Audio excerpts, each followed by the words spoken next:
Hello दोस्तों, स्वागत है आप सभी का हमारे जेवी कोचिंग यूट्यूब चैनल पे। तो आइए, आज का जो क्लास मैं आप लोग का लेने जो जा रहा हूँ ना, वो रेशियो और प्रोपोर्शन से, ठीक है।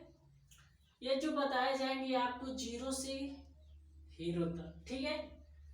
अब देखिए इसमें अनुपात और समानुपात। अब इसमें अनुपात अनुपात किसे कहते हैं? दो सजातीय राशियों के बीच तुलनात्मक संबंध को रेशियो कहते हैं, ठीक है ना। मैं आपको एकदम बेसिक से बताऊंगा, पूरा कंसेप्ट से खूब अच्छे से समझा दूंगा। बस आप लोग इस मेरे वीडियो पे बने रहिए, जाइएगा मत, ठीक है। अब देखिए इसमें पूछा है, दो सजातीय राशियों के बीच तुलनात्मक संबंध को रेशियो कहते हैं। यानी रेशियो जैसे ए बट रेशियो बी, ठीक है। तुलनात्मक का मतलब ये दोनों बराबर है, यानी अल्फा में है, अल्फाबेट में तो अल्फाबेट में रहना चाहिए। जैसे मैंने यहाँ ए लिख दिया, ए रेशियो 3, तो यह सही नहीं है, ये गलत है, यानी तुलनात्मक नहीं है, ठीक है ना। मान लीजिए यहाँ अगर नंबर में अंक में लिख दिया जैसे 2:3, ठीक, तो इसका रेशियो बनेगा, ठीक है। जैसे मान लीजिए 2:4, ठीक है। तो इसमें से कौन और कौन बड़ा है, कौन छोटा है? रेशियो रेशियो का मतलब जो होता है, रेशियो का मतलब जैसे 2/4, ठीक है। इसे बटे में भी लिखा जाता है, 2:4, इसे बटे में भी लिखा जाता है, ठीक है ना। तो वही पूछ रहा है कि दो सजातीय राशियों के बीच तुलनात्मक संबंध को, या संबंध से तुलना कर रहा है, ठीक है ना, रेशियो कहते हैं, ठीक है। तो अब आते हैं, देखते हैं समानुपात। जब दो अनुपात आपस में बराबर हो तो, जब दो अनुपात मान लीजिए अनुपात था, अब ये जब दो अनुपात आपस में बराबर होते हैं उसे समानुपात कहा जाता है। जैसे ए रेशियो बी बराबर बी सी रेशियो डी, ठीक है। अब देखिए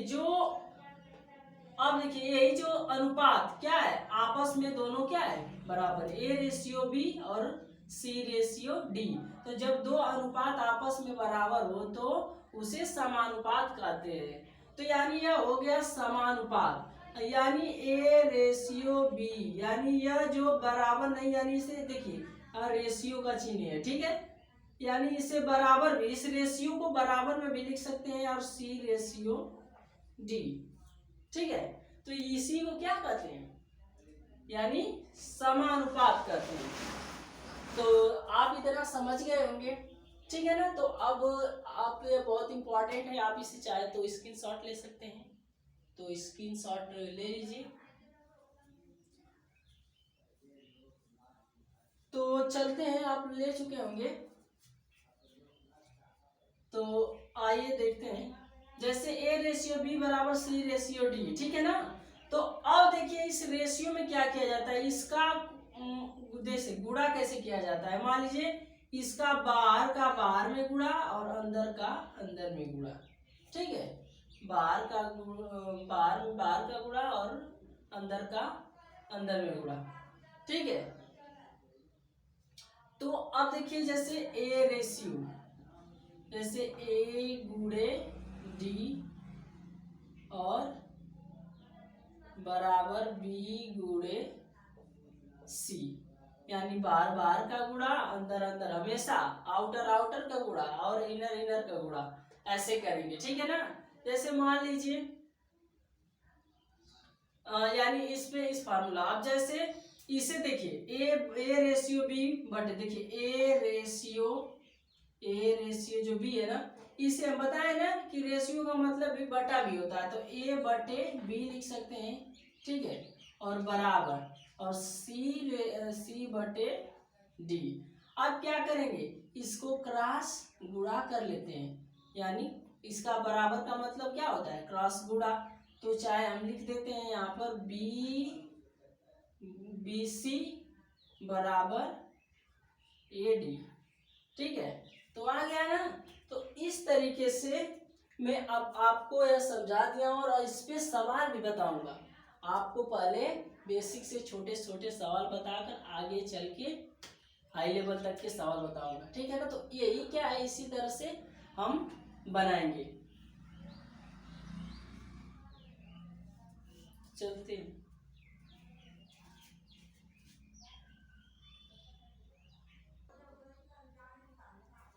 तो आइए चलते हैं, आपको सीधे सवाल पे लेकर चलते हैं, सवाल बनाते हैं। देखिए इसमें लिखा है किसी समानुपात के 3 पद 4, 6, 8 तो चतुर्थ पद ज्ञात करिए। ठीक है, जैसे देख लीजिए A रेशियो 4:6, फिर इसके बाद समानुपात 8। ठीक है ना, अब इसका चतुर्थ पद हमें पता नहीं है। ठीक है ना, तो A रेशियो हम यहाँ x मान लेते हैं। तो आपको मैं बताया हूं ना कि बार बार का गुना अंदर अंदर का गुना। ठीक है, तो इसका कर लेंगे तो 4x, यह जो समानुपात है इसे बराबर भी कहते हैं, तो यहाँ बराबर लिख लेंगे। अब यहाँ पर हो जाएगा 6 × 8, x बराबर 6 × 8/4। 4 से काट देंगे, 4 दूना 8, x बराबर यानी 6 दूना 12, यानी जो चौथा यहाँ पद आ जाएगा, ठीक है ना, वह 12 आ जाएगा। ठीक है, तो इसी तरीके से हम लोग बनाएंगे। ठीक है ना, तो आप समझ गए होंगे।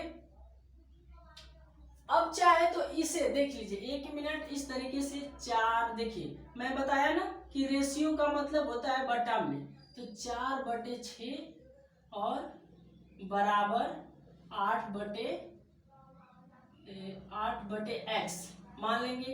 अब इसे क्रॉस गुणा कर लेंगे। ठीक है, यहाँ x हो जाएगा। ठीक है, तो 4x बराबर 6 × 8, x बराबर 6 × 8/4, 4 दूना के 8 यानी 6 दूना के 12, यानी इस तरह भी आ जाएगा। तो जो आपको आसान लगेगा उस तरीके से आप बना लेंगे। ठीक है, तो आइए चलते हैं नेक्स्ट सवाल आपको बताते हैं।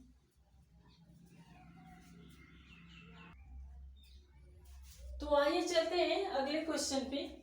देखिए दिया है A रेशियो B बराबर 2:3, B रेशियो C बराबर 3:5। तो दिया है A ratio B ratio C, question mark, क्या का पहला का मान क्या होगा, फिर दूसरा A रेशियो C का मान पूछ रहा है। ठीक है ना, तो इसमें क्या करेंगे, जो यह अगला है ना, इसका इससे और इसका इसके, जो पद जैसे जैसे A का मान है तो इसके आगे जो है 2 इसका रखेंगे, और B के आगे क्या है 3 है, तो इसको, तो जो जैसे रहेगा, जैसे B है तो B का मान 3 और C का जो है 5 हो जाएगा।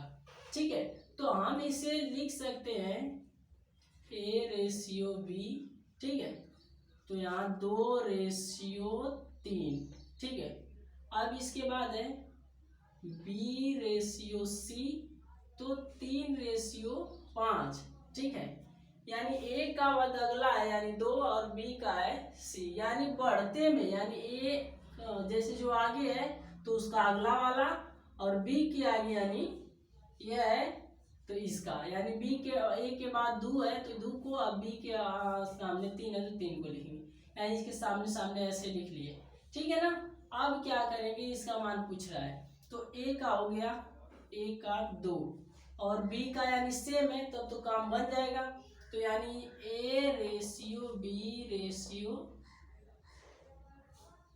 C। ठीक है ना, तो A का मान कितना है 2:3 का मान, यानी B का मान दोनों का सेम आ गया, तो 3 हो जाएगा और C का मान 5 हो जाएगा। तो इसका आ गया आंसर। ठीक है ना, 2:3:5। ठीक है, अब पूछ रहा है A ratio C, A ratio C, तो A का मान दिया है 2:5, यानी ऐसे क्वेश्चन पूछ लेता है। तो मुझे उम्मीद है कि आपको समझ में जरूर आएंगे। अगर समझ में आएंगे तो प्लीज़ वीडियो को लाइक जरूर करिएगा।